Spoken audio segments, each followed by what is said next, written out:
Peru is a captivating tapestry where the threads of ancient history and political evolution weave together to create a vivid portrait of resilience and transformation, often set against the backdrop of instability. From the majestic heights of Machu Picchu to the bustling streets of Lima and the delectable flavors of its cuisine, Peru is a land of undeniable allure. Yet beneath the surface lies a remarkable tale of endurance amidst turmoil, with a legacy that spans from the heights of the Inca Empire to the shadows of colonization, war, and persistent modern-day political instability. Peru's journey has been nothing short of extraordinary.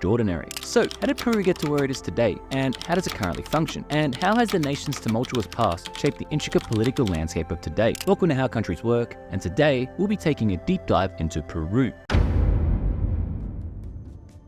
Peru is located in northwestern South America, bordered by Ecuador and Colombia to the north, Brazil to the east, Bolivia to the southeast, Chile to the south, and the Pacific Ocean to the west. The history of civilization in Peru goes back over 5,000 years to one of the earliest civilizations on the planet, the Norte Chica civilization, recognized as the oldest civilization on the Americas. And the years would see the emergence and decline of various pre-Columbian cultures, including the Moche, Tiwanaku, and the Wari. But our story begins around the 13th century AD, where the famous Inca dynasty established its rule in the Cusco Valley. While initially a small kingdom, in the 15th century, Sapa Inca Pachacuti, the Inca Empire's greatest ever leader, initiated a series of military campaigns and expansionist policies that marked the beginning of the Inca Empire's growth. The city of Cusco emerged as the capital and religious center of the Incan Empire, where they built the infamous Temple of the Sun. By the 16th century, the mighty Incan Empire reached its greatest extent, covering over 380,000 square miles, from present-day Colombia to central Chile, and was the largest and most powerful empire in the Americas. But all of this would change. After the Europeans found the Americas in 1492, it didn't take long for the Spanish to rapidly expand their control over North, Central, and South America.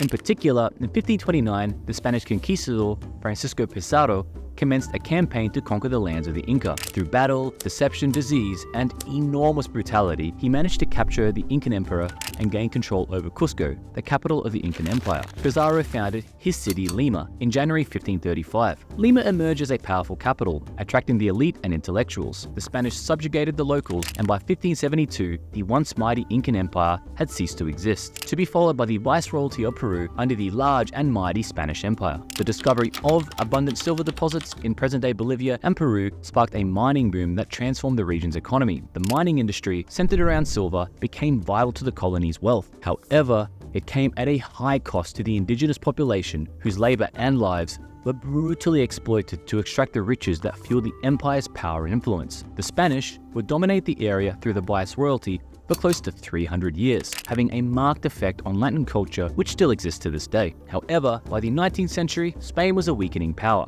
and the final blow came when French Emperor Napoleon Bonaparte occupied Spain itself in 1808, and aspirations for independence emerged in the Spanish South American territories. This all instigated the Spanish-American Wars of Independence, a protracted struggle where numerous wars were waged throughout Spanish America with the aim of political independence from the Spanish. While most regions rebelled, the conservative aristocracy in the Viceroyalty of Peru remained loyal to the Spanish crown, making Peru the last stronghold of Spanish dominion in South America. Outsiders like José de San Martín and Simón Bolívar led the independence movement. Their forces defeated the Spanish in several key battles, such as the Battle of Junín and the Battle of Ayacucho in 1824, paving the way for Peru's liberation and the end of Spanish rule in South America, which formed the entity as we know it today, the Republic of Peru. After independence, Peru entered an extremely unstable period characterized by political instability, regional conflicts, and the influence of military leaders for the rest of the 19th century. The phenomenon of the caudillismo, where charismatic military leaders gained influence and loyalty from local populations, played a significant role. Strong leaders such as Ramon Castilla did emerge and introduce stability for a time, but overall there was constant civil war, changes in government, and conflicts with its neighbors. Peru was also part of a short-lived confederation with Bolivia from 1836 to 1839, and fought the War of the Pacific against Chile, which Chile won, and even occupied Lima for a time. The political scene in Peru during the 20th century was again marked by periods of political instability, authoritarian rule, military coups, and attempts to establish democratic governance, which were then overthrown by the military again. Coups led by General Luis Miguel Sanchez Cerro in 1931,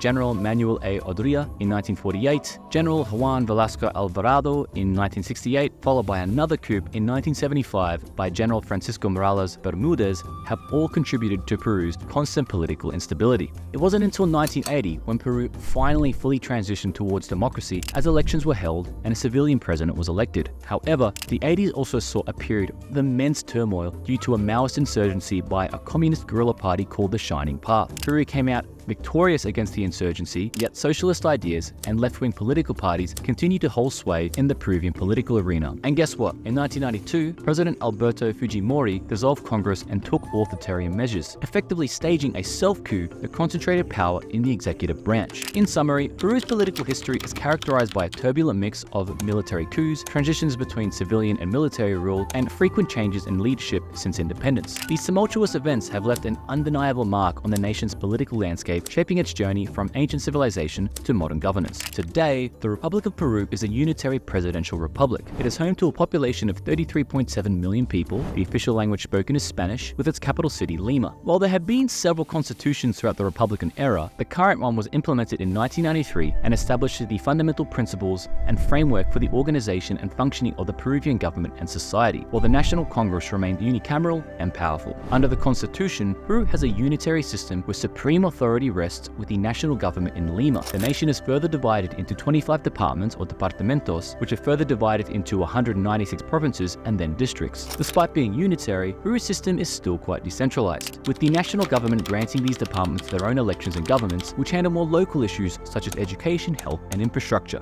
For the national government on the executive side, and as a presidential system, the Constitution puts the leadership of the country into the hands of an elected president serving as both the head of state and the government. The president is directly elected by the people for a 5-year term and can be re-elected but not for consecutive terms, which is interesting. The president is responsible for the day-to-day running of the country and also serves as the commander-in-chief of the military. The president appoints and oversees the Peruvian cabinet, known as the Council of Ministers, the main decision-making body of the executive branch, and consists of the president and the various ministers who run individual portfolios which run the country, such as the economy and defense. The president of the Council of Ministers, a role like the but not exactly the prime minister, is part of the Council of Ministers, serving as the president's second-in-command and assisting them in the day-to-day running of the country. On the legislative side, the Peruvian legislature consists of a unicameral or one-chamber Congress known in Spanish as the Congreso de la República. It is composed of 130 members who are directly elected every 5 years to represent the people. The members of the Congress convene at a center located in the historic center of Lima. Congress holds the authority to pass laws, interpret, amend, or repeal existing laws, ratify treaties, and approve the government budget. Moreover, the Peruvian Congress possesses significant oversight powers, and it can impeach the president and other government officials from office. In fact, the relationship between the executive and the legislative has historically been a very tumultuous one. While the president may choose their cabinet, the Peruvian Congress must approve it as a whole. This mechanism serves as a system of checks and balances, ensuring that the executive branch is accountable to the legislative branch. If Congress rejects the proposed cabinet, it can be seen as a vote of no confidence in the president's chosen team, potentially leading to political tensions and instability. As the president needs to work with Congress to form a cabinet, pass laws, and run the country, it's more beneficial for the president if their political party has control over Congress. This is easier with voting systems such as first past the post in the USA, which makes it easier for parties to gain a majority in Congress. However, Peru's electoral system with proportional representation and open list encourages the proliferation of political parties. Small parties can win seats in Congress with relatively small percentages of the vote. This has frequently led to a fragmented Congress with many political parties holding seats and none holding a majority.